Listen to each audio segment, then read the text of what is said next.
ప్రియులారా, వాక్యం నిమిత్తము ప్రార్థన చేయబడింది కనుక మనము వాక్య భాగంలోనికి వెళ్దాము. మానవ జాతి చరిత్రలో ఒక అమూల్యమైన ఒక దినం,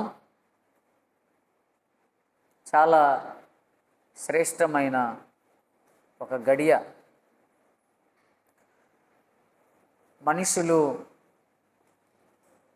కొన్ని వందల సంవత్సరాలుగా, వేల సంవత్సరాలుగా ఒక విషయం గురించి రకరకాల ప్రయత్నాలు వాళ్ళు చేస్తున్న రోజులవి. ఏంటంటే, మరణం నుంచి విమోచించబడాలి, తర్వాత ఈ పాపము నుంచి విమోచించబడాలి, తర్వాత మనిషి శపించబడిన స్థితిలోనికి కూడా వెళ్ళిపోయాడు. కాబట్టి మనుషులు రకరకాల ప్రయత్నాలు, వాళ్ళ ప్రయత్నాలు వాళ్ళు చేస్తున్న రోజులవి. వాస్తవానికి మానవ చరిత్ర, మనిషి యొక్క చరిత్ర, హ్యూమన్ హిస్టరీ రికార్డెడ్గా 10,000 అంటే 10 సంవత్సరాలకు మించి వెళ్ళదు. 10 సంవత్సరాలు కూడా ఎక్కువే, 7 సంవత్సరాలకు మించి వెళ్ళదు. మనం లక్షల సంవత్సరాలు అని చెప్పుకున్నా దానికి ఆధారాలు అయితే మనం చూపించలేం. చెప్పుకోవచ్చు కానీ రికార్డెడ్గా ఆధారాలు మాత్రం మనం చూపించలేం. కానీ మానవ చరిత్ర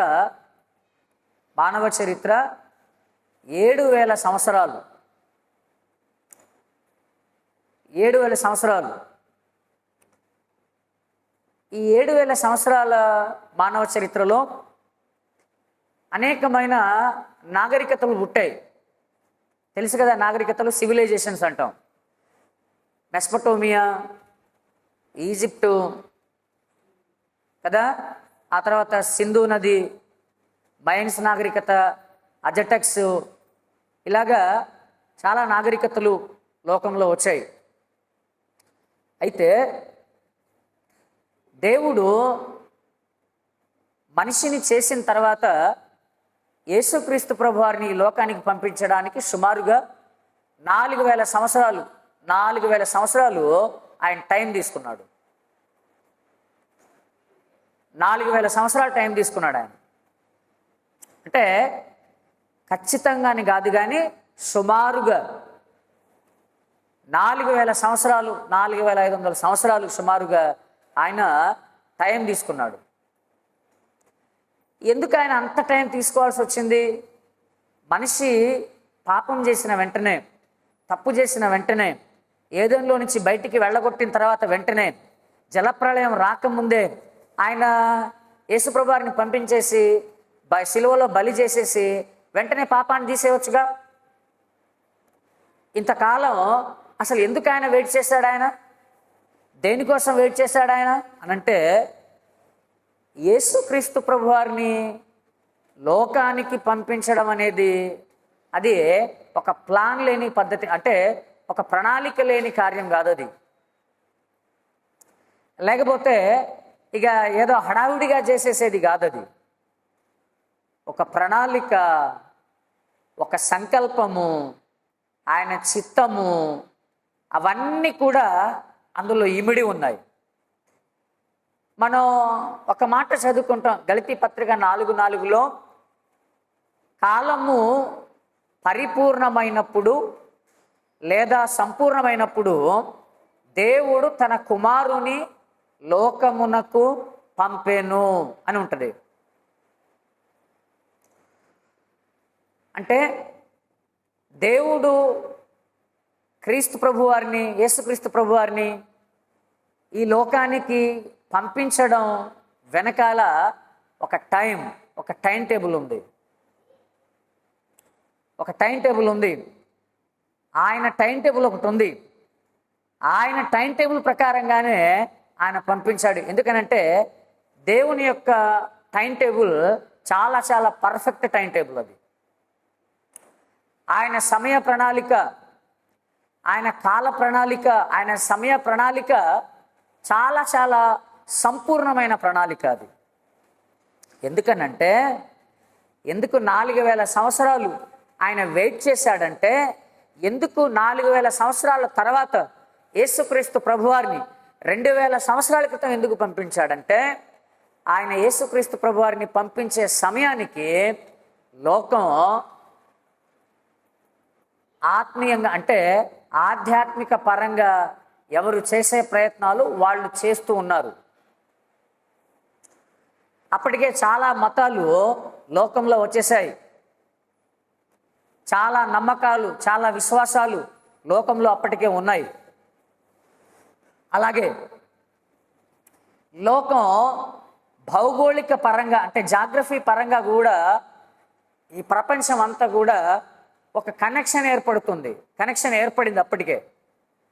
అంటే అటు ఆసియా, అటు యూరోప్, ఇటు ఆఫ్రికా, వీటన్నిటి మధ్య కూడా ఒక రోడ్ కనెక్షన్, ఒక ట్రాన్స్పోర్టేషన్ సిస్టమ్ అనేది డెవలప్ అయింది అప్పటికే.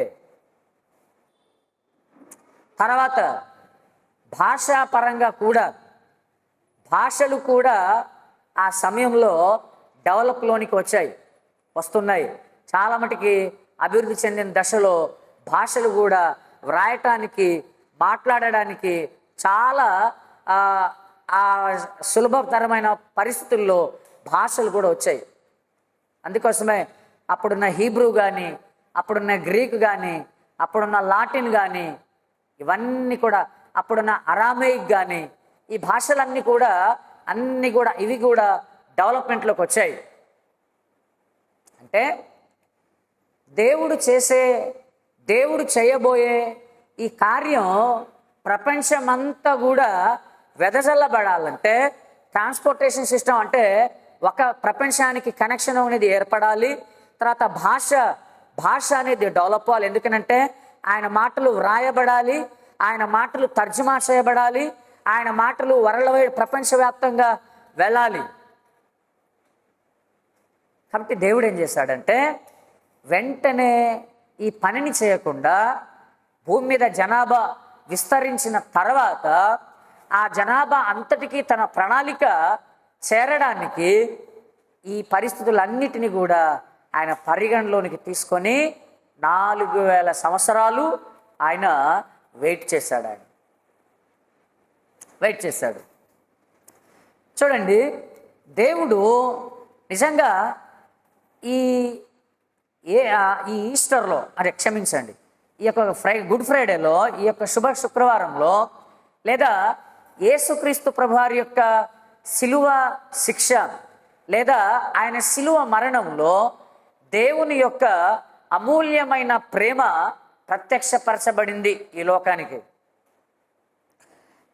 ఎలాగా ఆయన ప్రేమ ప్రత్యక్షపరచబడింది అంటే, ఒకసారి రోమీలకు రాసిన పత్రిక మనం చదువుదాం.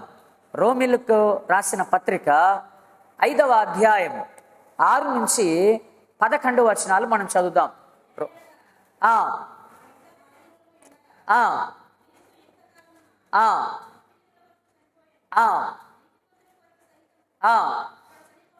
ఒకడు చనిపోవుట అరుదు, అయితే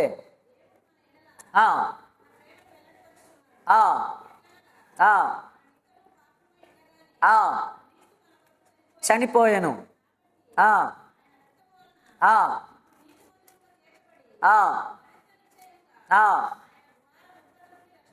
రక్షింపబడుదుము,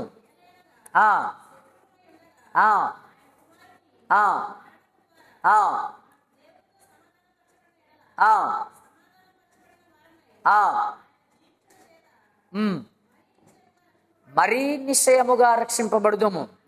అంతేకాదు మన ప్రభు అయిన యేసుక్రీస్తు ద్వారా మనము దేవుని యందు అతిశయపడుచున్నాము. ఆయన ద్వారానే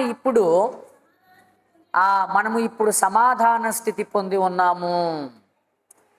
జాగ్రత్తగా ఈ వచనాలను మనం జాగ్రత్తగా మనం ఆలోచించగలిగితే ఆయన సర్వోన్నతమైన ప్రేమ,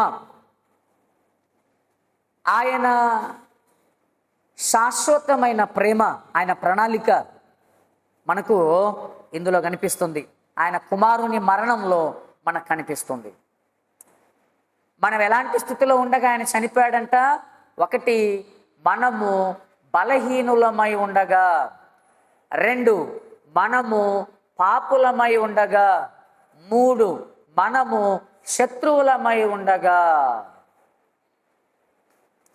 మనము బలహీనులమై ఉండగా భక్తిహీనుల కొరకు ఆయన చనిపోయాడు.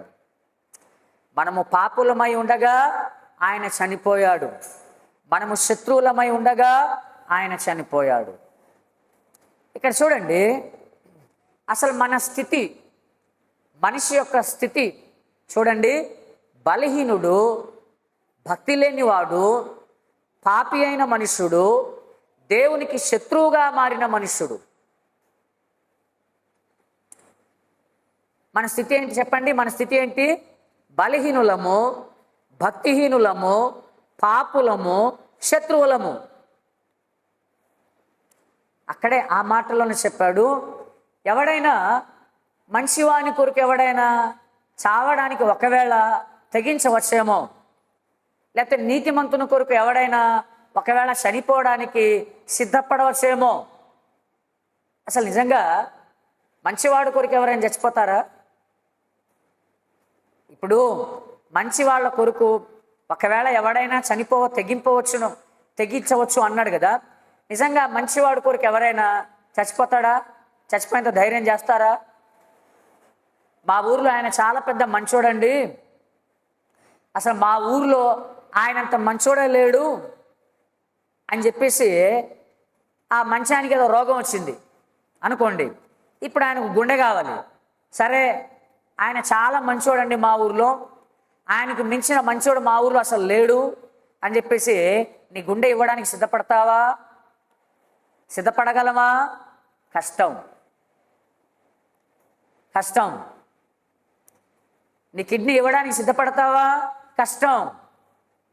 మరి మంచివాడు మంచివాడు అన్నావు, అంటామండి మంచివాడని, కానీ అమ్మో ఏదైనా అట్లాంటిది అడిగితే ఎలాగా అంటాం, అంతే కదా. పోనీ ఈయన చాలా మంచివాడు, ఒరే నేను చాలా మంచివాడిని, నేను చాలా మీకు సహాయం చేశాను, నా స్థానంలో ఎవడైనా చచ్చిపోతే నేను బ్రతుకుతానంట, ఎవడైనా నా స్థానంలో చస్తాడా, నా కోసం చచ్చేవాడైనా ఉన్నాడా అని ప్రకటన చేశాడు అనుకోండి. నీకోసం నువ్వు చాలా మంచోడి కాబట్టి నీకోసం మేము చావడానికి సిద్ధం అని ఎవడైనా వస్తాడా? రాడు. అంటే ఇక్కడ అది చాలా చాలా అసాధ్యం, ఇంపాసిబుల్ థింగ్. అది ఒక మంచివాని కొరకు ఇంకో మనుషుడు చావడం అనేది అసలు అది జరగని పని. కానీ మనము పాపులమై ఉన్నప్పుడు, మనము బలహీనులమై ఉన్నప్పుడు, మనము భక్తిహీనులమై ఉన్నప్పుడు, మనము శత్రువులమై ఉన్నప్పుడు ఆయన ఏం చేశాడంట? మన కోసం కిందికి దిగి వచ్చాడు, మన కోసం ఆయన చనిపోయాడు. అంటే ఇక అంతకు మించిన ప్రేమ ఇంకేముంది? ప్రేమ అందుకోసమే చెప్తాడు కదా, తన సహోదరుని కొరకు ప్రాణం పెట్టువానికంటే విలువైన ఇంకా ప్రేమ గలవాడు లేడు. అంటే ప్రేమలో చాలా పీక్, చాలా ఉన్నత స్థితి ఏంటనంటే ఇంకా ప్రాణం పెట్టేయడమే, అంతకు మించి ఇంకా లేదు. ఇక నువ్వు నన్ను బాగా ప్రేమిస్తున్నావా అని అడిగితే ప్రేమిస్తున్నాను ప్రభువా అన్నాడు. అయితే నా గొర్రెలను కాయ అన్నాడు పేతురు గారితో. ఆ తర్వాత మళ్ళా అడిగాడు, ప్రేమిస్తున్నావా? 3 సార్లు అడిగాడు. ఆ తర్వాత ఆయన అన్నాడు, కిందకు వచ్చి అన్నాడు, నువ్వు ప్రేమిస్తున్నావు అన్న సంగతి ఓకే నాకు కూడా తెలుసు, అయితే నీ ముగింపు ఎలా ఉంటుందనంటే, నా కోసం నీవు ఈ లోకంలో ఉంటున్నప్పుడు కొంతమంది వచ్చి నిన్ను తీసుకొని వెళ్ళిపోతారు, ఆ తర్వాత వాళ్ళు నీ నడుము కట్టేస్తారు, నిన్ను చంపేస్తారు, నువ్వు నా కోసం ప్రాణాలు ఇచ్చేస్తావు నువ్వు అని అక్కడ ప్రవచనంలో చెప్పాడు.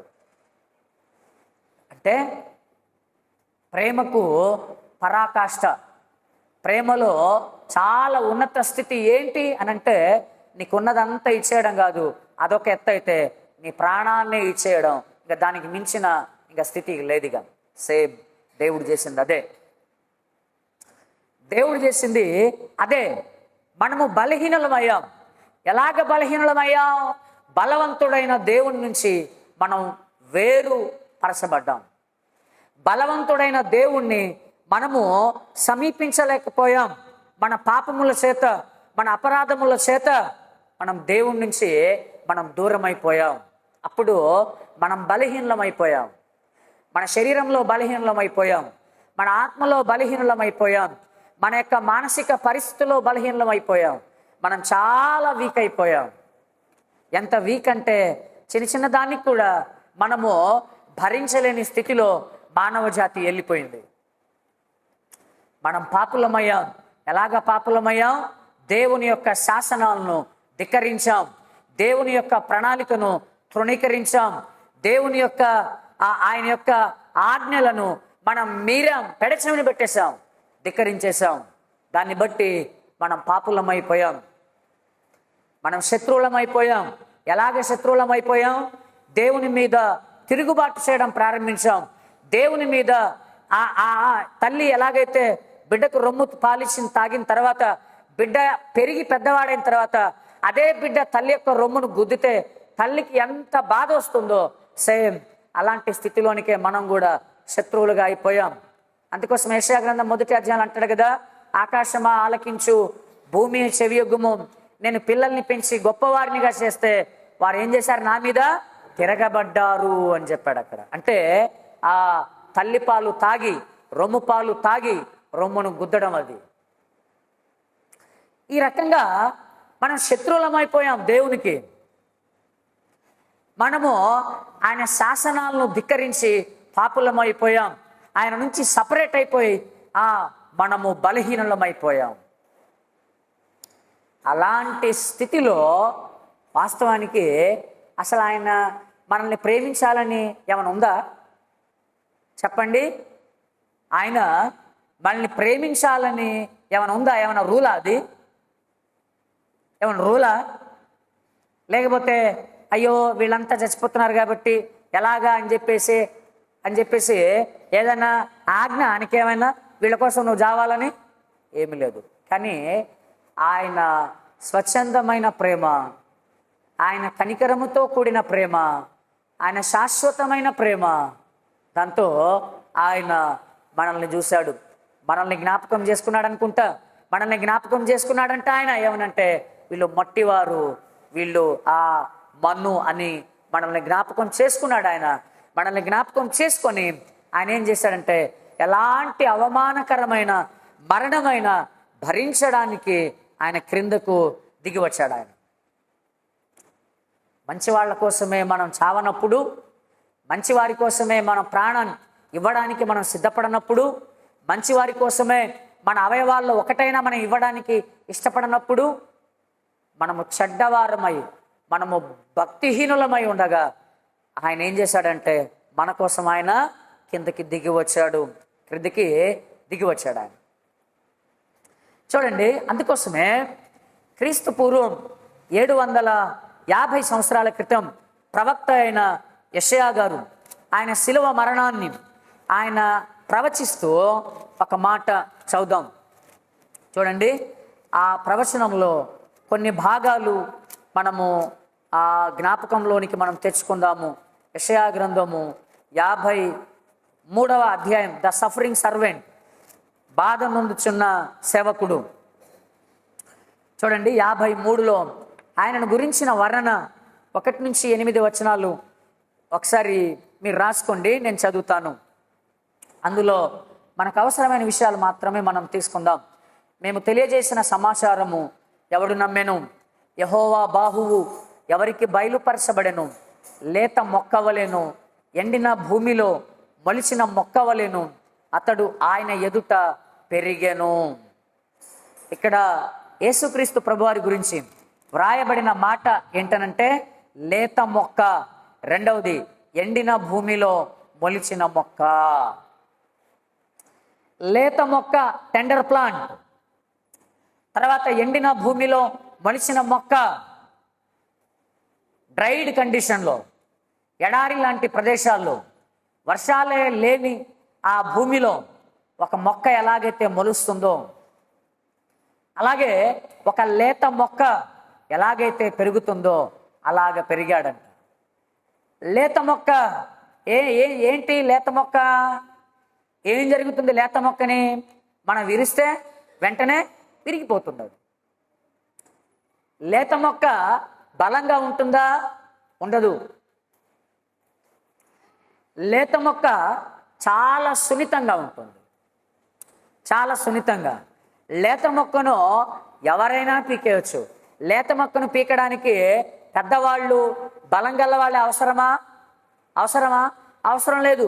చిన్నపిల్లోడు కూడా లేత మొక్కను తుంచేయగలడు. చిన్నపిల్లోడు కూడా లేత మొక్కను పీకి పాడేయగలడు. అంటే ఆయన జీవించిన విధానం, ఆయన తనను తాను తగ్గించుకున్న విధానం ఎలాంటిదనంటే, ఎంత బలహీనుడుగా అయిపోయాడు. బలహీనుడు అని అంటే శక్తిహీనుడని అర్థం కాదు.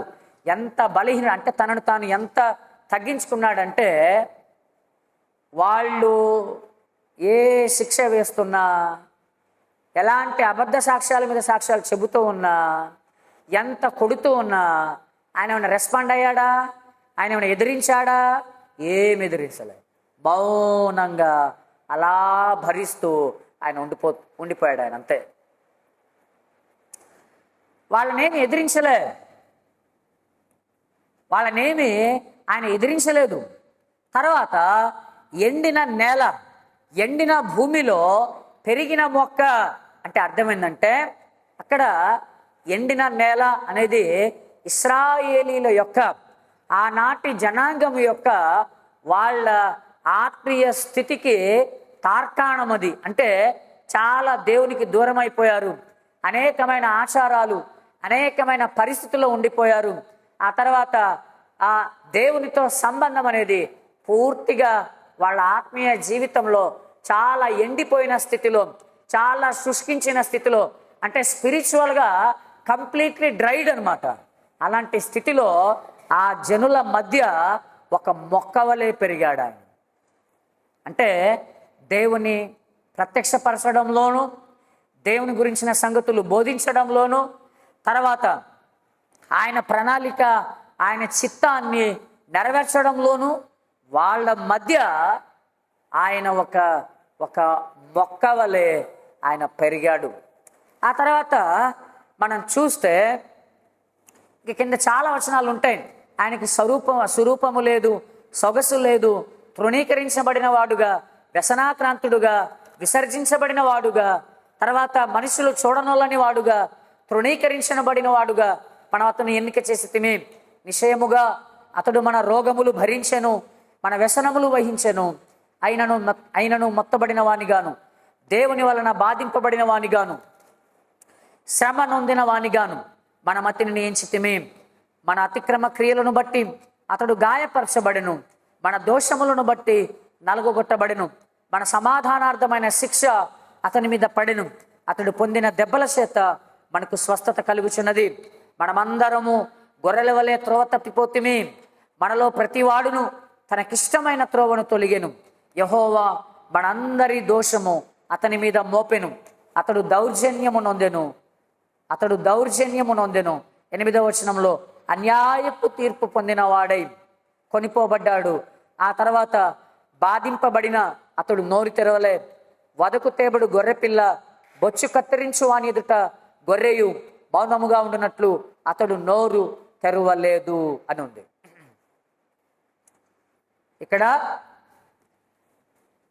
మన దోషం, మన శిక్ష, మన వ్యసనం అంటే అక్కడ అర్థం ఏంటి?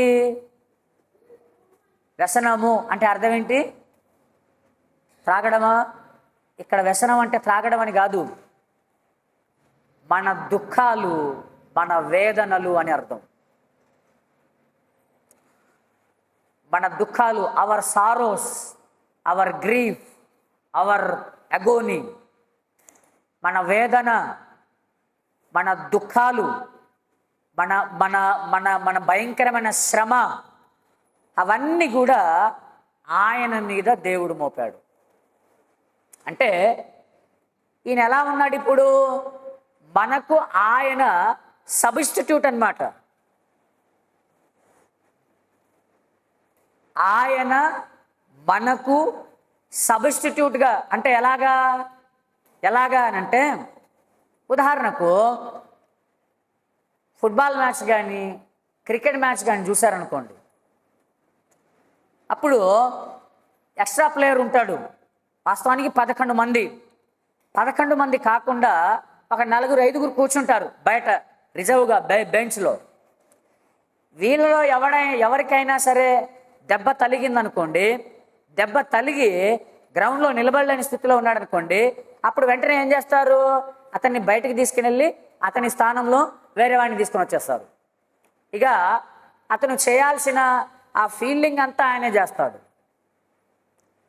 ఆయన కూర్చోవడమే, ఇంకా ఆయన ఏం చేయడిగా. ఆయన బాగుపడేంత వరకు ఆయన స్థానంలో ఈయన వచ్చి ఆడతాడు. ఆయన స్థానంలో ఈయన వచ్చి ఆడతాడు. అది సబ్స్టిట్యూట్ అన్నమాట. అంటే నాకు బదులుగా ఆయన, మనకు బదులుగా ఆయన. తప్పు చేసింది మనం, శిక్షను భరించాల్సింది మనం, తీర్పు మన మీదికి రావాలి, దోషము మన మీదికి రావాలి. అయితే దేవునికి తెలుసు, ఎందుకనంటే అవి మనం భరించలేమనే సంగతి ఆయనకి తెలుసు. ఇప్పుడు మనకు చిన్నపిల్లలు ఉన్నారు. ఉదాహరణకి మనకు 6 సంవత్సరాల పిల్లోడు, 5 సంవత్సరాల పిల్లోడు ఉన్నాడు అనుకుందాం. వాళ్ళకి ఎవరైనా ఈ 10 కేజీల బరువు వాడితే మోయించండి అన్నారనుకోండి, 6 సంవత్సరాల పిల్లోడు 10 కేజీల బరువు మోయగలడా? మోయలేడు. అది ఎవరికి తెలుసు? తండ్రిగా మనకు తెలుసు. అప్పుడు మనం ఏం చేస్తాం? ఒరే, అతను మోయలేడు, నాకు ఇచ్చేయండి, నేను తీసుకెళ్తాను అని చెప్పేసి ఆ బరువును మనం ఎలాగైతే మోసుకుంటూ తీసుకుని వెళ్తామో, అలాగే దేవుడు కూడా ఏం చేశాడంటే ఆ శిక్ష మనం భరించలేమని ఆయనకు తెలుసు. ఆ బాధ మనం తట్టుకోలేమనే సంగతి ఆయనకు తెలుసు. కాబట్టి దేవుడు ఏం చేశాడనంటే ఆయన ఏం చేశాడంటే ఆ శిక్ష, ఆ దోషము, ఆ వ్యసనము, ఆ భారము, అదంతా కూడా ఆయన ఏం చేశాడంటే ఆయన మీద వేసుకున్నాడు. ఆయన కుమారుని మీద వేసేసుకున్నాడు. యేసుక్రీస్తు ప్రభువారి మీద మన దోషమంతటిని భరించేసి, కానీ నువ్వు భరించేసి అని చెప్పేశాడు. అందుకోసమే పాత నిబంధన కాలం నుంచి దేవుడు బలులు ఎందుకు ప్రవేశపెట్టాడు? ఆయన, మీరు పాపం చేస్తే ఒక కోడెను కానీ, లేకపోతే ఒక మేకను కానీ, ఒక గొర్రెను కానీ తీసుకొని వచ్చి మీరు బలి అర్పించాలి, మీరు రక్తాన్ని చిందించాలి. ఎందుకది? ఆ సిస్టమ్ అంతా దేవుడు ఎందుకు పెట్టాడంటే మనిషికి ఒకటి అర్థం అవడానికి. మనిషి, చూసావా, నీ పాపం యొక్క తీవ్రత ఎంతదంటే, నీ పాపం ఎంత భయంకరమైందంటే, అదిగో ఆ జంతువు చావడానికి, ఆ జంతువు యొక్క రక్తం చిందించబడటానికి అంత తీవ్రమైంది నీ పాపం. వాస్తవానికి నిన్నలా గోయాలి, నిన్నలా పండబట్టి గోయాలి, కానీ నువ్వు తట్టుకోలేవు. అందుకోసం చూసావా, ఇదిగో ఆ జంతువు చూడు ఎలాగ ప్రాణం పోతుందో, ఆ జంతువు రక్తం చూడు ఎలా కారుతుందో. అర్థం ఏంటో తెలుసా? నువ్వు చేసిన పాపం అంత భయంకరమైనది. నువ్వు చేసిన పాపం నీ ప్రాణాన్ని కోరుతుంది అది. కాబట్టి ఇదిగో నీ స్థానంలో ఆ జంతువును పెడుతున్న చూడు అని చెప్పేసి ఫస్ట్ పాత నిబంధనలో అది చూపించాడు మనకి. అందుకోసమే బలులు. ఆ తర్వాత ఎంతకాలం అని బలులు అర్పిస్తారు? ఎంతకాలం అని బలులు అర్పిస్తారు? ఇలా పొద్దాక బలి అర్పించడం క్రమం కాదు. ఎందుకనంటే రోగం వచ్చిన వాడికి పైన ఎంతకాలం మందులు ఇస్తారు? అసలు మూల కారణం ఏంటో దాన్ని గుర్తించి అక్కడ గనక వైద్యం చేస్తే ఒకేసారి రోగం తగ్గిపోతుందిగా, జబ్బు తగ్గిపోతుందిగా అని చెప్పేసి దేవుడు ఏం చేశాడంటే కొంతకాలం అలాగ మనకు చూపించి ఆ తర్వాత యేసుక్రీస్తు ప్రభువారిని పంపించి ఒకేసారి బలి సమాప్తం చేయబడింది. ఇంకా ఎవడు కూడా బలి అర్పించవలసిన అవసరం లేదు. మన భారాన్ని ఆయన మోసాడు, మనం అవ్వాల్సిన బలి ఆయన చేసేశాడు. కాబట్టి ఆయన యందు ఎవరైతే విశ్వాసం ఉంచుతారో, ఎవరైతే విశ్వాసం ఉంచి ఆయన రక్తంలో కడగబెడతారో వాళ్ళు ఇక బలి చెల్లించవలసిన అవసరం లేదు. భారాలు భరించవలసిన అవసరం లేదు, నిత్య శిక్షలోనికి వెళ్ళవలసిన అవసరం లేదని దేవుడు చూపిన శాశ్వతమైన పరిష్కారమే శిలువ మరణం. శిలువ మరణం చూడండి, ఆయన అనుభవించిన శిలువ మరణం దౌర్జన్యము చేయబడ్డాడంట. ఆ తర్వాత అన్యాయపు తీర్పు. ఏం తీర్పు? అన్యాయపు తీర్పు. వాస్తవానికి యేసుక్రీస్తు ప్రభువారి యొక్క ఆ తీర్పు అనేది చాలా అన్యాయంగానే సాగింది. వాళ్ళ పద్ధతి ప్రకారం, అంటే యూదా సాంప్రదాయం, వాళ్ళకున్న పద్ధతి ప్రకారం రాత్రిపూట ఏ మనిషికి కూడా తీర్పు జరగకూడదు, తీర్పు తీర్చకూడదు. రాత్రిపూట ఏ మనిషిని కూడా న్యాయస్థానం దగ్గరకు తీసుకొని వెళ్ళకూడదు. కానీ యేసు ప్రభు వారిని అరెస్ట్ చేసింది ఎప్పుడు? రాత్రి సమయంలో. యేసుక్రీస్తు ప్రభు వారిని విచారణ నిమిత్తం తీసుకెళ్ళింది ఎప్పుడు? రాత్రే. ఆ తర్వాత ఒక దోషిని న్యాయ విచారణలోనికి తీసుకొని వచ్చినప్పుడు ఆ దోషిని తన సొంత విషయాల గురించి, తానేమనుకుంటున్నాడనే విషయాల గురించి అడగకూడదు. కానీ యేసు ప్రభు వారిని వాళ్ళు ఏం చేశారు? నువ్వెవడు? నువ్వేమనుకుంటున్నావు? నువ్వు రాజువా? నువ్వు దేవుని కుమారుడువా అని ప్రశ్నించారు వాళ్ళు. ఇది న్యాయం కాదు వాళ్ళ జడ్జిమెంట్లో. ఒక దోషిని తీసుకొని వచ్చిన తర్వాత ఆయన్ని అడగకూడదు. ఆయన మీద ఏ ఏ దోషాలైతే మోపబడ్డాయో ఆ దోషాలకు సంబంధించిన సాక్ష్యము, దాని ధృవీకరణ జరిగిన తర్వాత శిక్ష వేయడము. కానీ ఈయన మీద చాలా అబద్ధ సాక్ష్యాలు వెతికారు, కానీ దేనికి కూడా ఆధారము చూపించలేకపోయారు. ఎన్ని విచారణలు జరిగాయి? 6 విచారణలు జరిగాయి. 6 విచారణలు జరిగాయి. ఈ 6 విచారణలో 3 విచారణలు అది గవర్నమెంట్, అంటే రోమా కోర్టుకు సంబంధించినవి, అంటే సివిల్. 6 విచారణలో 3 విచారణలు అది రోమన్ కోర్టుకు సంబంధించింది, అంటే సివిల్కి సంబంధించింది. 3 విచారణలేమో రిలీజియస్, అంటే మతానికి సంబంధించినవి. మొట్టమొదటిగా 3 ట్రయల్స్, 3 విచారణలు రోమన్ కోర్టు దగ్గర జరిగింది. 3 విచారణలు. మొదటి విచారణ మొదటిసారి పిలాతు దగ్గర, తర్వాత రెండవది హేరోదు అంతిపా, రెండో విచారణ ఆయన దగ్గర, తర్వాత ఈ రోమన్ విచారణలో 3వ విచారణ మరలా పిలాతు దగ్గరే. పిలాతు, హేరోదు అంతిపా, పిలాతు, ఈ 3 విచారణలు. మత్తయి సువార్త 27:2, మత్తయి సువార్త మొదటి విచారణ పిలాతు దగ్గర, పిలాతు ముందు. మత్తయి సువార్త 27:2, తర్వాత అదే 27వ అధ్యాయం 11 నుంచి 14 వచనాల వరకు, 11 నుంచి 14 వచనాల వరకు ఫస్ట్ ట్రయల్, అంటే రోమన్ కోర్టు ముందు. మార్కు 15వ అధ్యాయం 1 నుంచి 5 వచనాలు కూడా. మార్కు 15:1 నుంచి 5, లూకా 23:1 నుంచి 5. సెకండ్ ట్రయల్ హేరోదు అంతిపాస్ దగ్గర, హేరోదు అంతిపా ఆయన ముందు సెకండ్. లూకాసు వార్త 23:6 నుంచి 12 వచనాలు. లూకాసు వార్త 23వ అధ్యాయము 6 నుంచి 12 వచనాలు రెండవ విచారణ, అంటే రోమా కోర్టు దగ్గర. తర్వాత 3వ విచారణ మరలా పిలాతు ముందు మత్తయి సువార్త 27వ అధ్యాయము 15 నుంచి 26 వచనాలు. మత్తయి సువార్త 27వ అధ్యాయము 15 నుంచి 26 వచనాలు.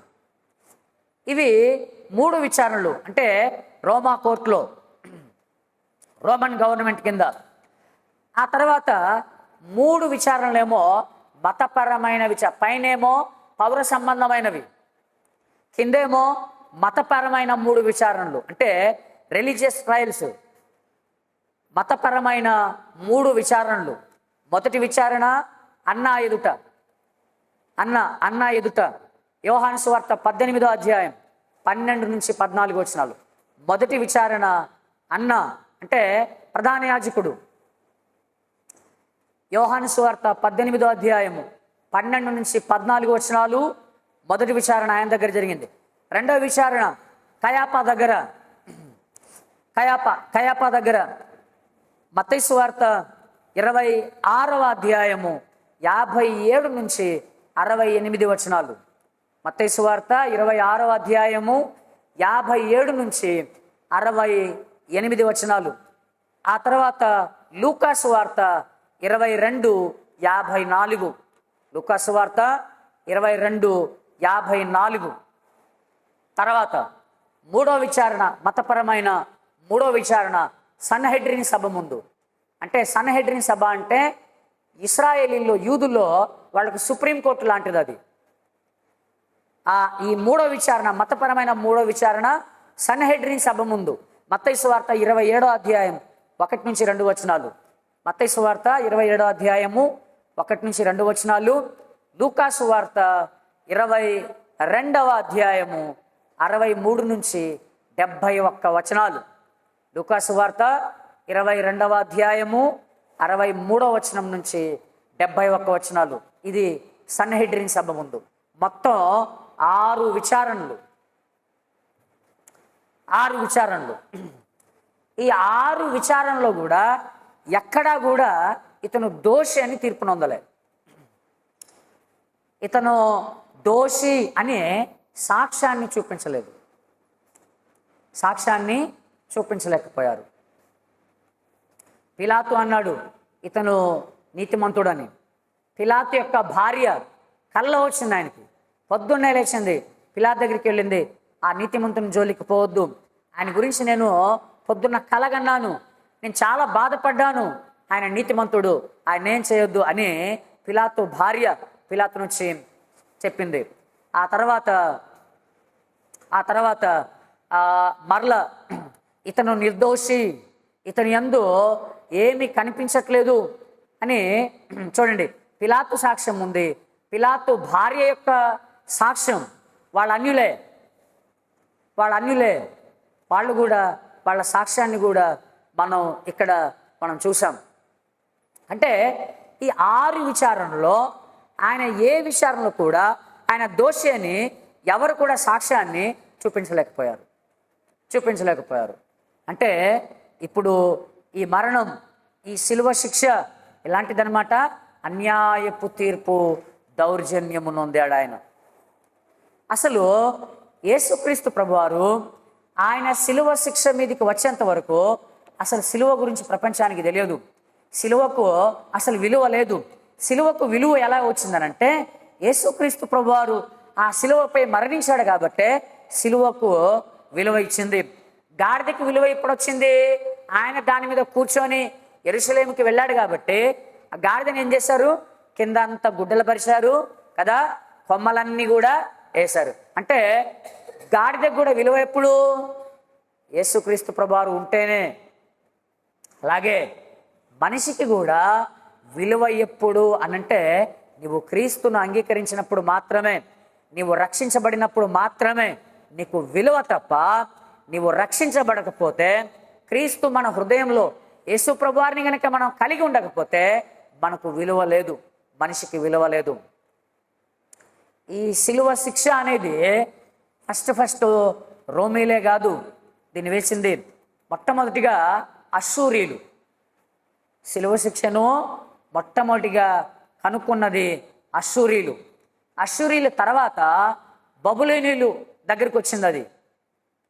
అష్షూరు సామ్రాజ్యం తెలుసా? బైబిల్ గ్రంథం పాత నిబంధనలో అష్షూరు సామ్రాజ్యం. నినివే ప్రజలు ఉన్నారే, ఎవరు వాళ్ళు? నినివే పట్టణం ఉందా యోనా గ్రంథంలో? నినివే పట్టణం దేనికి రాజధాని? అష్షూరుకు రాజధాని. నినివే అష్షూరుకు రాజధాని. ఈ అష్షూరీలు పాత నిబంధన కాలంలో బబులోను చెరలోనికి వెళ్ళక ముందు ఇశ్రాయేలీల 10 గోత్రాల వారిని క్రీస్తు పూర్వం 721లో తిగ్లత్ పిలేసరు ఈ 10 గోత్రాల వారిని ఆయన చెరకు తీసుకుని వెళ్ళిపోయాడు. ఎక్కడికి? అష్షూరు చెర. ఆ తర్వాతే 2 గోత్రాల వారిని యూదా చెర, అదే బబులోను చెరలోనికి 70 సంవత్సరాలు తర్వాత వెళ్ళారు వీళ్ళు. అష్షూరీయులు మొట్టమొదటిగా శిలువ శిక్షను ప్రవేశపెట్టింది. అష్షూరీయుల తర్వాత బబులోనీయుల దగ్గరికి వచ్చింది. అది ఎవరు? బబులోన్ అనగానే ఎవరైనా గుర్తుకొస్తున్నారా? నెబుకద్నేజరు, బెల్షాసరు, తర్వాత దానియేలు, షద్రకు, మేషాకు, అబేద్నెగో వీళ్ళంతా వెళ్ళిపోయారు కదా చెరలోనికి. వాళ్ళు బబులోనీయులు. వాళ్ళ దగ్గరికి వచ్చింది అది. వాళ్ళ దగ్గర నుంచి ఈ శిలువ శిక్ష ఎక్కడికి వచ్చింది? అలెగ్జాండర్ ద గ్రేట్, గ్రీకు సామ్రాజ్యానికి వచ్చింది. అలెగ్జాండర్ ద గ్రేట్ వాళ్ళ సామ్రాజ్యంలో వచ్చింది.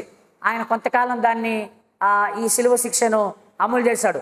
ఆ తర్వాత ఈ శిలువ శిక్షను సంపూర్ణముగా ప్రవేశపెట్టిన, అమలు చేసిందే రోమీలు, రోమా సామ్రాజ్యం. అంటే అష్షూరు, బబులోను, గ్రీకు, రోమా, ఇలాగా ఈ శిలువ శిక్ష యొక్క క్రమం ఇలాగ వచ్చింది. ఈ శిలువ శిక్ష చాలా భయంకరమైంది. ఎంత భయంకరమైందంటే ఒక వ్యక్తిని శిలువ వేయడానికి ముందు ఆ వ్యక్తిని బాగా కొడతారు, మామూలుగా కొట్టరు. ఎంత కొడతారంటే ఆ శిలువ వేయడానికి ముందు కొరడాలతో కొడతారు కదా. ఆ కొరడాల చివరన ఆ తోలుకి ఏం కట్టేవాళ్ళంటే, జంతువుల చర్మం అది. ఆ తోలుకి ఏం కట్టేవాళ్ళంటే ఆ సీసాలు, అంటే పగిలిపోయిన సీసా పెంకులు, ఆ తర్వాత జంతువుల ఆ ఎముకలు, వాటిని పగలగొట్టేసి ఆ జంతువుల ఎముకలు, తర్వాత సీసపు గుండ్లు, వాటిని పగలగొట్టి అది చివరిలో మామూలుగా కట్టేవాళ్ళు. కట్టి ఎలాగ శిక్షిస్తారంటే, రోమా సైనికుడు ఆ కొరడాల్ని పట్టుకుంటే ఆయన ఓపిక ఉన్నంత వరకు కొట్టచ్చు. ఆయన ఇష్టం, ఓపిక ఉన్నంత వరకు కొట్టచ్చు. అయితే ఇక్కడ శిక్షించబడుతున్నది యూదా ధర్మశాస్త్ర ప్రకారం కాబట్టి, యూదా ధర్మశాస్త్రం ప్రకారం 39 కొరడా దెబ్బలతో ఆగిపోవాలి. 39 కొరడా దెబ్బలు.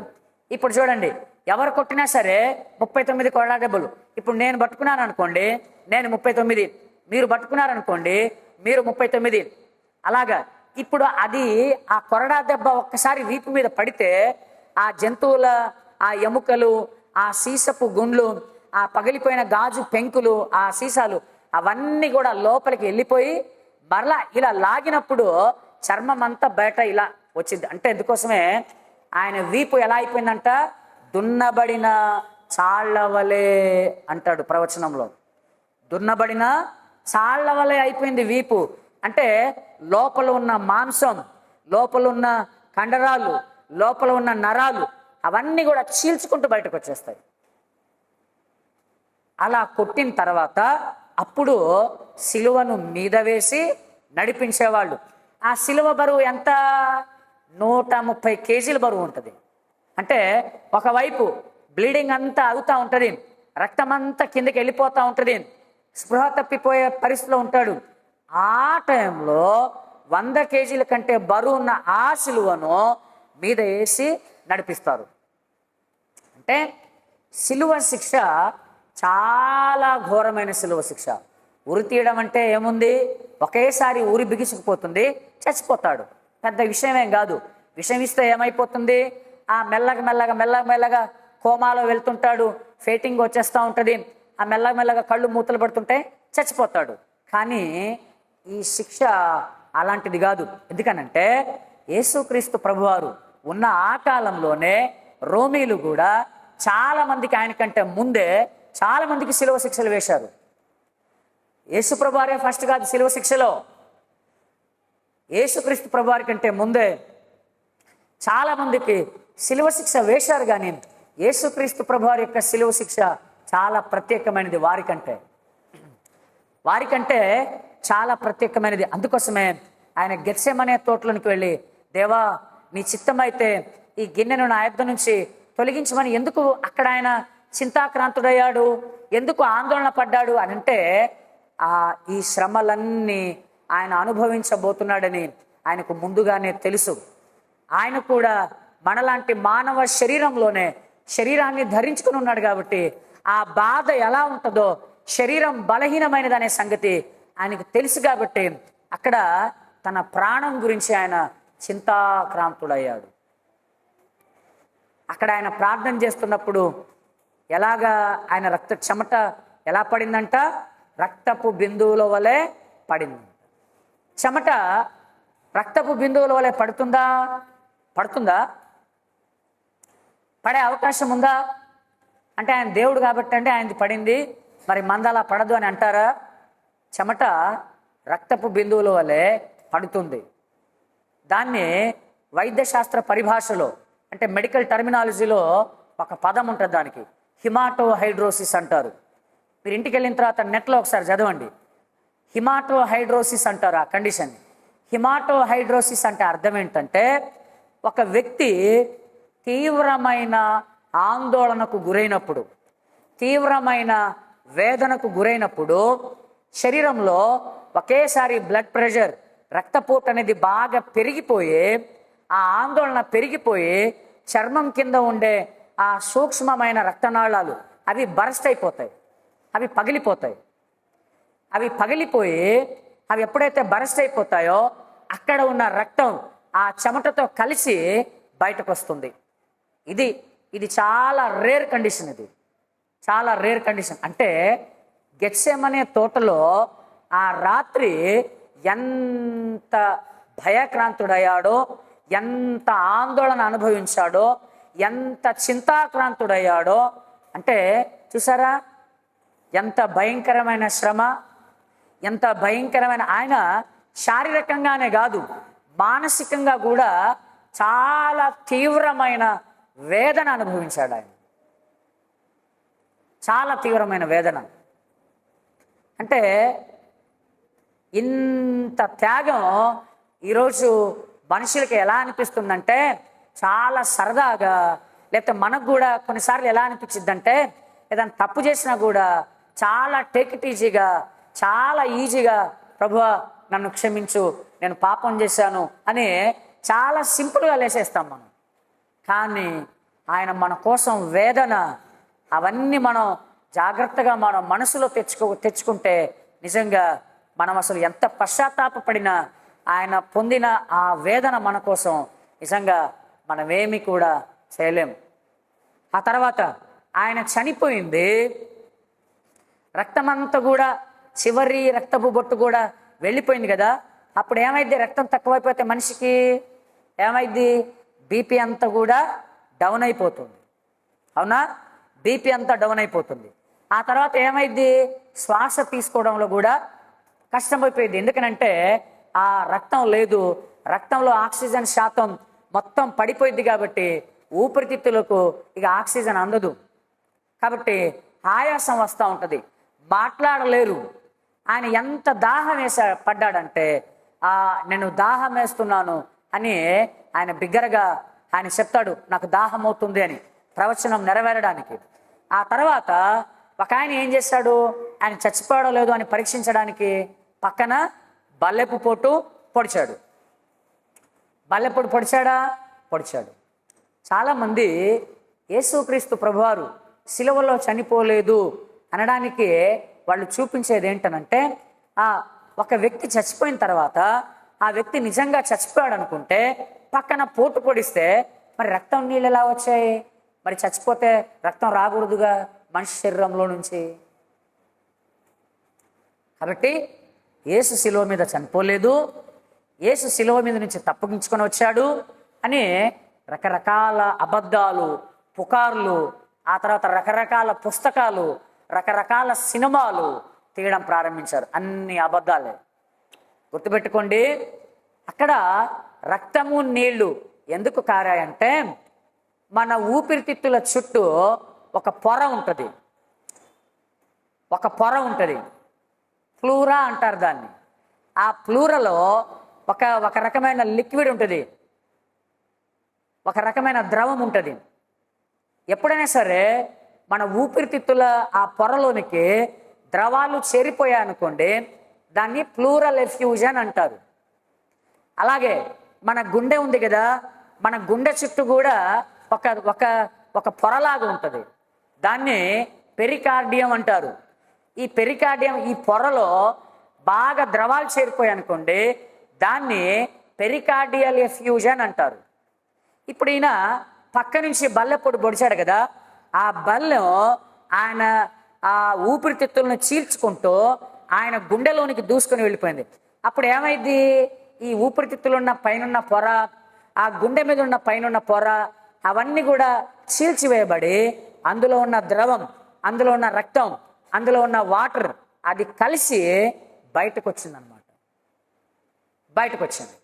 పైగా ఒక మనిషి చనిపోయిన తర్వాత ఎంతసేపటికి రక్తం గడ్డగడుతుంది చెప్పగలరా? ఎప్పుడైనా ఆలోచించారా? ఒక మనిషి చనిపోయిన తర్వాత రక్తం ఎంతసేపటికి గడ్డగడుతుంది? ఒక మనిషి చనిపోయిన తర్వాత ఆ మనిషిలో ఉన్న రక్తం గడ్డకట్టి ఆ రక్తం అంతా సపరేట్ అయిపోయింది. ప్లాస్మా అంతా ఒకవైపు, కణాలన్నీ ఒకవైపు, అంతా సపరేట్ అవుతుంది. గంట నుంచి 4 గంటల సమయం పడుతుంది. అందుకోసమే చూడండి, ఒక వ్యక్తి చనిపోయిన తర్వాత పోస్ట్ మార్టం చేస్తున్నప్పుడు కూడా రక్తం కారుతా ఉంటుంది కింద. వెంటనే గడ్డ కట్టదు. గంట నుంచి 4 గంటల సమయం మధ్యలో జరగాల్సిన ప్రాసెస్ అంతా కూడా జరుగుతూ ఉంటుంది అన్నమాట. జరగాల్సినంత ప్రాసెస్. యేసుప్రభువారిని ఎప్పుడు బల్లెంతో పొడిచాడు ఆయన? ఆయన తలవాల్చిన వెంటనే ఆయన చచ్చిపోయాడు. గంట సేపు ఏమైనా లేట్ అక్కడ? అంతే కాదు, ఆయన ఎప్పుడైతే తలవాల్చాడో సమాప్తమైందని, వెంటనే చచ్చిపోయాడో లేదో అని వెంటనే పొడిచాడు. కాబట్టి అప్పుడు రక్తము నీళ్లు వస్తాయి. 4 గంటల వరకు ఆ ప్రాసెస్ అంతా బాడీలో జరుగుతూ ఉంటుంది ఒక వ్యక్తి మరణించిన తర్వాత. కాబట్టి ప్రియులారా, ఆయన మన కోసం ఆ పడిన పాట్లు, ఆ సిలువ శిక్ష చాలా చాలా భయంకరమైంది. సిలువ వలనే మనకు విలువ వచ్చింది. సిలువ వలనే మనకు రక్షణ వచ్చింది. సిలువ వలనే మనకు విమోచన వచ్చింది. సిలువ వలనే మనకు సమాధానం వచ్చింది. సిలువ వలనే మనకు స్వస్థత వచ్చింది. సిలువ వలనే మనకు విజయము, ఐక్యత వచ్చింది. కాబట్టి ఆయన మరణాన్ని మనం ఎప్పటికీ కూడా జ్ఞాపకం చేసుకోవాల్సిన వారమే ఉన్నాం. అందుకోసమే రొట్టె విరిచేటప్పుడు అక్కడేమన్నాడు? ఆయన మరణాన్ని ప్రచురించేవారుగా మనం ఉండాలంట. ఆయన బల్లలో పాలుపంపులు పొందుతున్న మనం ఆయన మరణాన్ని ఎప్పటికీ కూడా ప్రచురించేవారుగా ఉండాలి. ఎందుకంటే అంత శ్రేష్టమైన మరణం అది. దుఃఖకరమైన మరణము అదే. ఆ తర్వాత మనిషికి శ్రేష్టమైన మరణం కూడా అదే. ఎందుకంటే ఆ మరణమే లేకుంటే ఈరోజు మనం ఇక్కడ కూర్చునే వాళ్ళం కాదు. ఆ మరణమే లేకుంటే ఈరోజు మనకు క్షమాపణ, విమోచన, నిత్య జీవము ఏది కూడా లేదు. అంటే నిజంగా అసలు దేవుడు ఎంత ప్రేమించాడు మనల్ని, ఎంతగా ప్రేమించాడు మనల్ని. మన పట్ల ఎవరైనా 2 తప్పులు చేశారనుకోండి, అతన్ని క్షమించడానికి మనకు మనసు రాదు. వస్తుందా? క్షమించడానికి మనసు రాదు. ఒకవేళ క్షమించినా మనం ఏం చేస్తామో తెలుసా?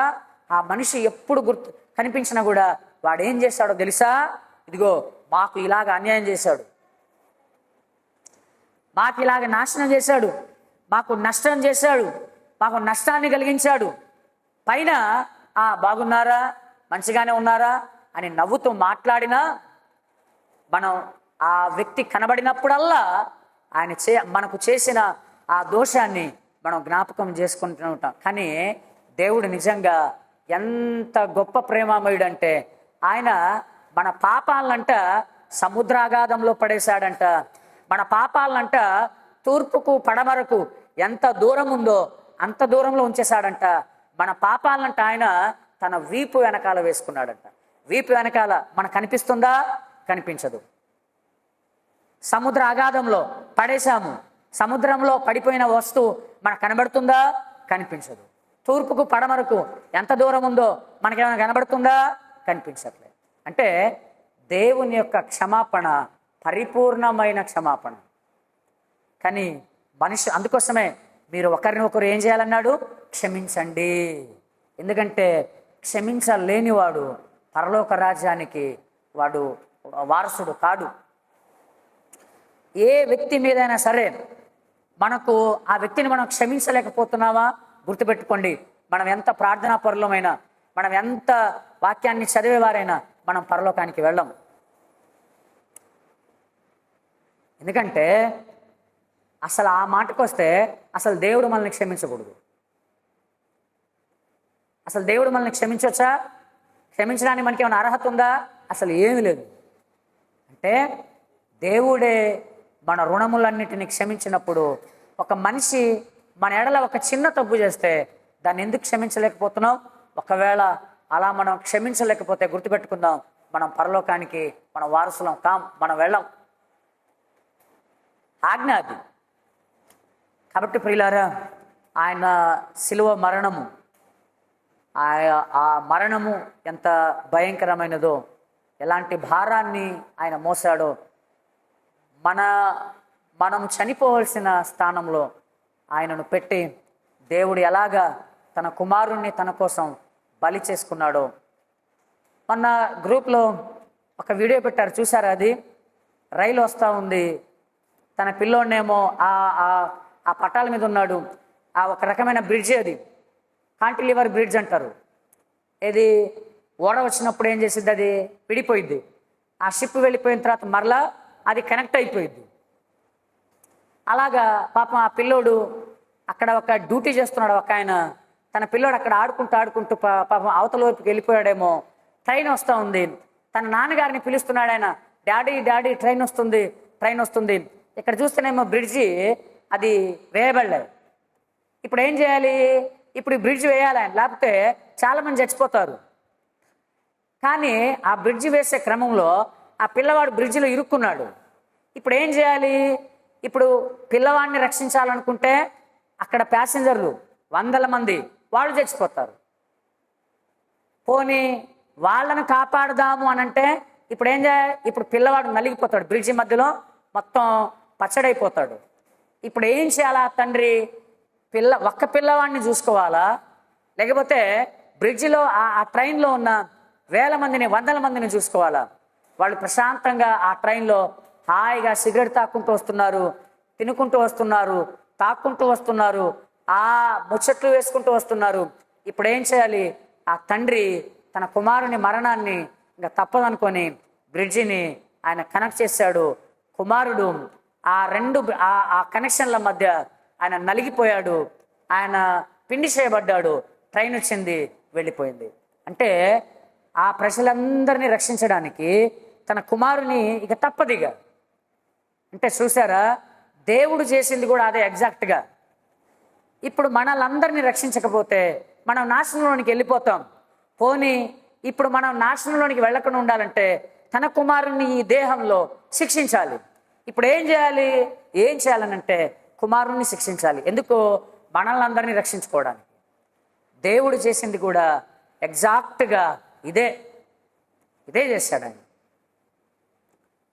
కాబట్టి నిజంగా ఆయన ప్రేమ మనం ధ్యానించాలనుకుంటే ఆకాశం అన్ని పుస్తకాలు, సముద్రం అంతా ఇంకు, ఆ తర్వాత ఈ భూమి అంతా పేపరు, ఎన్ని ఉన్నా ఆయన ప్రేమను మనం వర్ణించడానికి, ఆయన ప్రేమను మనం రాయడానికి, ఆయన ప్రేమను మనం పొగడడానికి అసలు ఇవి సరిపోవు. కాబట్టి ప్రియులారా, ఆయన సిలువలో మనల్ని ఎంతగా ప్రేమించాడో ఈ ప్రేమను మనం ఎప్పటికీ మర్చిపోకుండా ఆయనకు మనం ఎల్లప్పుడూ కృతజ్ఞతాస్తుతులు చెల్లింప బద్దులమైన, మరీ ముఖ్యంగా మన జీవితాల ద్వారా, మన బ్రతుకుల ద్వారా దేవునికి మనం ఎల్లప్పుడూ రుణపడి ఉన్నామని, ఆయనకు మనం ఎల్లప్పుడూ కృతజ్ఞతాస్తుతులు చెల్లింప బద్దులమై ఉన్నామని మనం ఎరిగి మనము జాగ్రత్తగా మన జీవితాలతో, మన దేహాలతో ఆయనను మహిమపరచుకోవడానికి, ఆయనను ఘనపరచుకోవడానికి మనం ప్రయాసపడదాం. దేవుడి ఇట్టి శ్రేష్టమైన కృప మనందరికీ అనుగ్రహించునుగాక. ఆమేన్.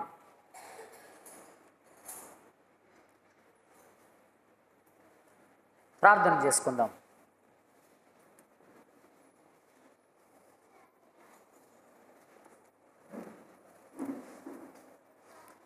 దయచేసి అందరు కూడా మనం మోకరించుదాము. అందరు కూడా దయచేసి మనం ఒక్క నిమిషం మనల్ని మనం దేవుని ప్రేమను మనం జ్ఞాపకం చేసుకుందాం. దేవుడు మనల్ని ఎంత గొప్పగా ఆయన ప్రేమించాడో, ఎంత గొప్పగా ఆయన శిలువ కార్యాన్ని జరిగించాడో. నిజంగా మనం బలహీనులమై ఉండగా, మనము భక్తిహీనులమై ఉండగా, మనము పాపులమై ఉండగా, మనము శత్రువులమై ఉండగా, మన అపరాధముల చేత పాపముల చేత మనము చచ్చిన వారమై ఉండగా, ఈ లోకంలో గొర్రెల వలె త్రోవ తప్పి మన ఇష్టమైన మార్గంలో, మనం ఏర్పరచుకున్న మార్గంలో మనం త్రోవ తప్పి తిరుగుతూ ఉండగా, ఆయన మనల్ని వెతికి, ఆయన కనిపెట్టి వెతికి వచ్చి రక్షించుకున్న దేవుడు ఆయన. మన పక్షాన తానే బలిగా మారిపోయిన దేవుడు ఆయన. మన మీదకి రావాల్సిన దోష శిక్ష, మన వ్యసనములు, మన రోగములు వాటిని భరించిన దేవుడు ఆయన. ఎంత గొప్ప దేవుడు ఆయన, ఎంత గొప్ప ప్రేమ ఆయనది. దేవుని ప్రేమ, ఆయన మనల్ని ఇంతగా ప్రేమించినప్పుడు నిజంగా మనం ఆయనని ఎంతగా ప్రేమిస్తున్నాం, మనం ఆయనను ఎలాగూ ప్రేమించగలుగుతున్నాం. ఆయన మన కోసం ఇంత గొప్ప ప్రేమను ప్రత్యక్షపరిచినప్పుడు, ఇంత గొప్ప ప్రేమను మన మీద కుమ్మరించినప్పుడు, మనము దేవుణ్ణి ఏ ప్రేమతో మనం ప్రేమిస్తున్నాం, ఏ ప్రేమతో, ఎట్టి కొలతతో మనం దేవుణ్ణి కొలుస్తున్నాం. ప్రియులారా, ఒకసారి మనల్ని మనం జ్ఞాపకం చేసుకుందాం, ఆలోచించుకుందాం, పరిశీలన చేసుకుందాం. ఇదేదో ఈ గుడ్ ఫ్రైడే రోజు కాబట్టి ఏదో ఆచారంగా, ఏదో సాంప్రదాయంగా ఈరోజు మనమేదో జ్ఞాపకం చేసుకొని అయ్యో అని అనుకోవడం కాదు, కానీ ప్రతి దినం కూడా మనల్ని మనం పరిశీలన చేసుకుందాం. ఆత్మీయంగా మనల్ని మనం ఆలోచించుకుందాం. మన జీవితాలు, మనం ఎంతవరకు దేవుణ్ణి మనం ప్రేమించగలుగుతున్నాం. మన కోసం ఆయన ఇంత ప్రేమను ఇచ్చినప్పుడు మనం ఆయనను ఏ రీతిగా ప్రేమించగలుగుతున్నాం. ఒకసారి మన జీవితాల ద్వారా, మన బ్రతుకుల ద్వారా మనల్ని మనం ఆత్మీయంగా పరిశీలన చేసుకుందాం, మనల్ని మనం సరి చేసుకుందాం.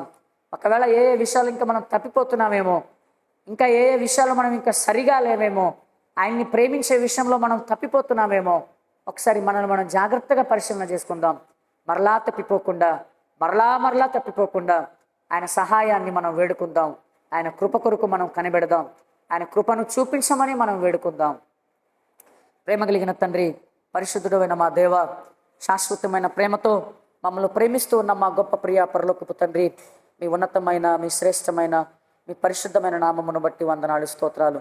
2024 సంవత్సరాల క్రితం మీ కుమారుడు, మా రక్షకుడు, మా ప్రాణప్రియుడైన నాయన యేసుక్రీస్తు ప్రభువారిని నాయన ఈ లోకానికి పంపించి, నాయన మేము పొందవలసిన శిక్ష, మేము భరించవలసిన భారం, మేము వెళ్ళవలసిన నాశనం ప్రభువా, ఇదిగో తండ్రి నాయన మా నిమిత్తం, నాయన మా రక్షకుని మీద, మీ కుమారుని మీద ప్రభువా నాయన మీరు భారాన్ని మోపారు.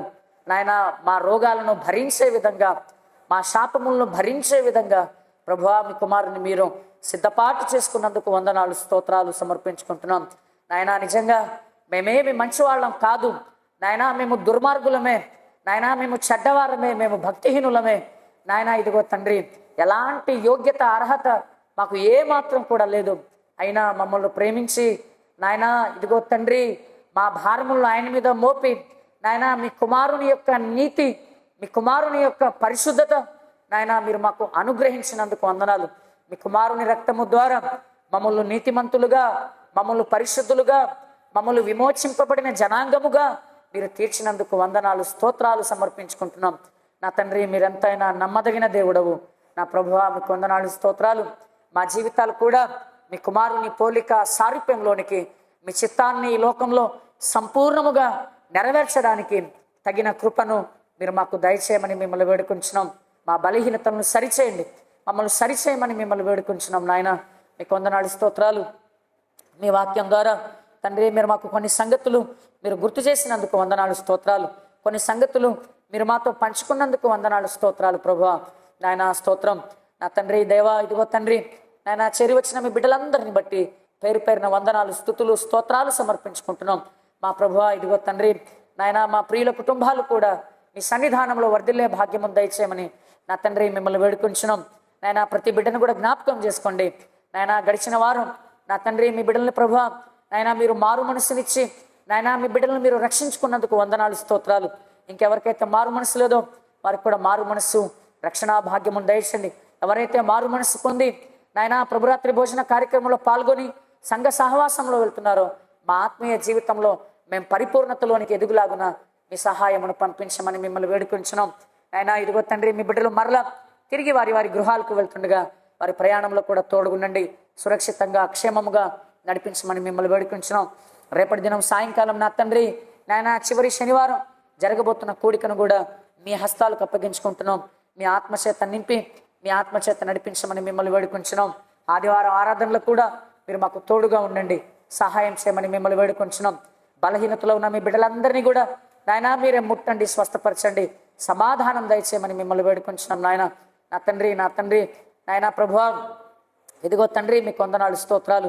వైద్యుల కంటే పరమ వైద్యుడవు నాయన, మా ఔషధానివి నా తండ్రి, మా వైద్యుడవు నా తండ్రి, మమ్మల్ని బాగు చేసే దేవుడవు. అందును బట్టి మీకు వందనాలు, స్తుతులు, స్తోత్రాలు సమర్పించుకుంటున్నాం. ప్రభువా నా తండ్రి నాయన ముందున్న కాలానంతా కూడా మీ కృపగల హస్తాలకు అప్పగించుకుంటూ మీ చిత్తానుసారంగా మమ్మల్ని అందరినీ కూడా మీ కృపలో జ్ఞాపకం చేసుకోమని, డ్యూటీస్లో ఉన్న మీ బిడ్డలు కూడా చక్కటి రాకపోకల ప్రయాణంలో కూడా తోడుగుండి నా తండ్రి సురక్షితంగా క్షేమముగా నడిపించమని నా తండ్రి. ఈ దినం రాలేకపోయిన బిడ్డలను కూడా నాయన జ్ఞాపకం చేసుకోండి. రేపటి దినం మరలా తిరిగి వచ్చేలాగిన మీ సహాయమును పంపించమని వేడుకుంటూ యేసుక్రీస్తు వారి పరిశుద్ధమైన నామంలో ఈ ప్రార్థన మనవులు అడిగి వేడుకుంటున్నాను తండ్రి, ఆమేన్. మన తండ్రి అయిన దేవుని ప్రేమ, కుమారుడైన యేసుక్రీస్తు ప్రభు వారి కృప, ఆదరణకర్త అయిన పరిశుద్ధాత్మ దేవుని యొక్క అన్యోన్య సహవాసము ఇప్పుడునో ఎల్లప్పుడునో సర్వలోకంలో ఉన్న సకల పరిశుద్ధులందరికీ, సార్వత్రిక సంఘమంతుడితో పాటు అలాగే ఈ లోకంలో ఆయన కోసం శ్రమలు అనుభవిస్తున్న ప్రతి ఒక్క బిడ్డతో పాటు సదాకాలం తోడుగా ఉండి నడిపించునుగాక. ఆమేన్.